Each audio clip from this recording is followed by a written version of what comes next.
Welcome to my channel Compare History. Introduction: Two thrones, two worlds, one legacy. In the vast sweep of history, empires rise and fall like the shifting tides, great waves of ambition crashing against the shores of time.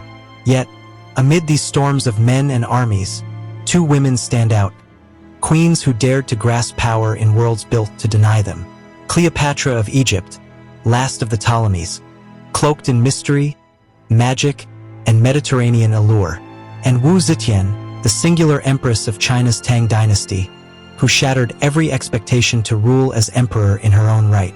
Separated by oceans and cultures, yet united by fierce will, their stories are an epic of contrasts, Greek and Egyptian mysticism weaving into Confucian order, seductive diplomacy facing cold, calculated autocracy. Their reigns were battles fought not just with armies, but with words, rituals, and iron resolve. Two queens, one question. How does a woman claim the crown in worlds ruled by men? And what legacies ripple from their reigns into our time? Chapter 1.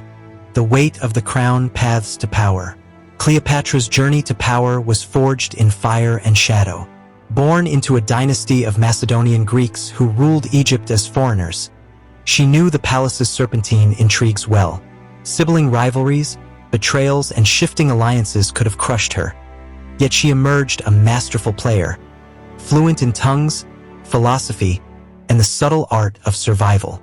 Her intellect was a blade sharper than any sword, cutting through palace plots to claim the throne. Across the world, Zetian's rise was no less remarkable.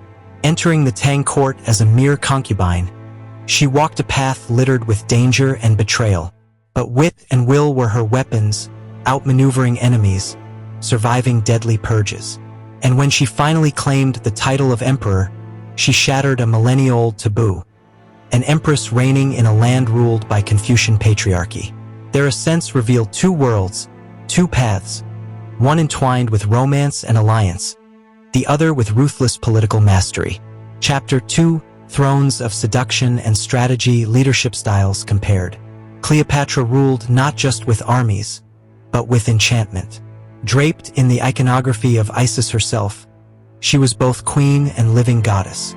Her court was a stage where diplomacy and theater merged, her charm wielded as a weapon to captivate Caesar and Antony alike. Her reign was a dance of spectacle and statecraft, a fragile balance of magic, intellect, and power. Zetian's throne, however, was carved through steel and bureaucracy. She rose by appending aristocratic privilege, promoting merit over birth, and bolstering Buddhism to legitimize her rule. Her leadership was fierce, decisive, unyielding. Where Cleopatra's power was personal and performative, Wu's was institutional, a cold, strategic dominion that reshaped the empire from within. Two queens, two styles, one seduced the world, the other commanded it with iron will. Chapter 3: Divine Right and Religious Authority. In both lands, divinity was the breath that gave life to earthly crowns.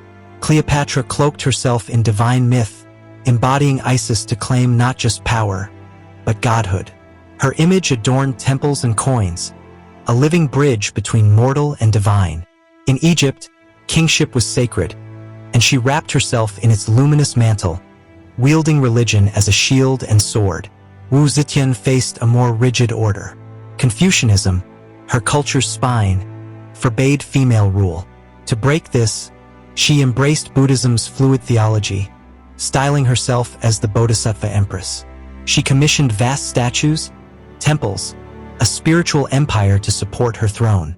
Through faith, she rewrote the divine script to crown a woman emperor, transforming religious power into political might. Chapter 4: The Art of War and Political Machination.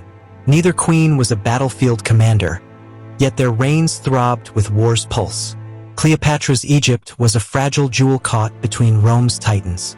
At Actium, her navy sailed alongside Antony's, a last desperate bid against Octavian's rising storm. Defeat there was the death knell of Ptolemaic Egypt, and her own tragic finale.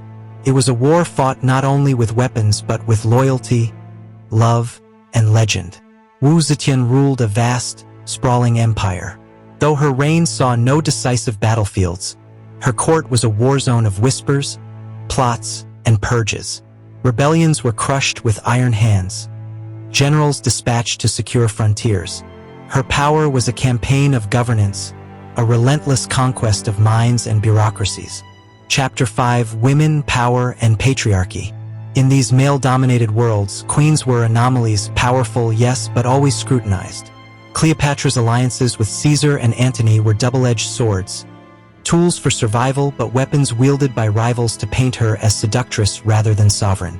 Her sexuality was politicized, her genius often overshadowed by scandal. Yet she ruled with fierce intelligence and unyielding purpose. Zetian demolished centuries of Confucian gender orthodoxy. Her ascent was brutal, her rule marked by ruthless elimination of foes. Yet she was also a patron of arts and reformer of society. Still, history's pens often wrote her as a usurper, her legacy tangled in misogyny and myth. Together, they reveal the peril and power of female sovereignty, and the thin line queens must tread between reverence and ruin. Chapter 6: Cultural Legacies and Historical Memory. Cleopatra's image is a mosaic of myth and history. Roman propaganda cast her as a temptress. Shakespeare's verse immortalized her as tragic lover. Yet modern eyes see a ruler who wove cultures and crises into a fragile but dazzling reign. Zetian's legacy was buried beneath centuries of Confucian disdain.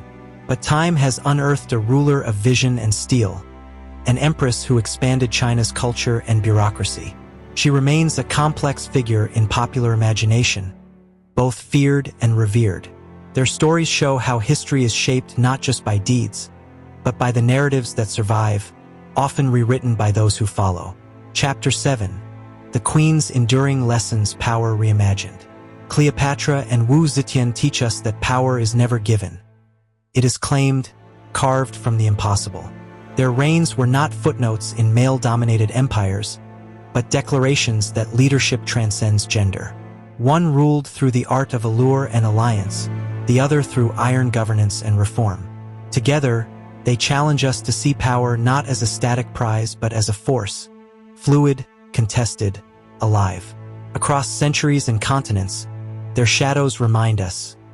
History's greatest transformations often come from those who dare to rewrite the rules.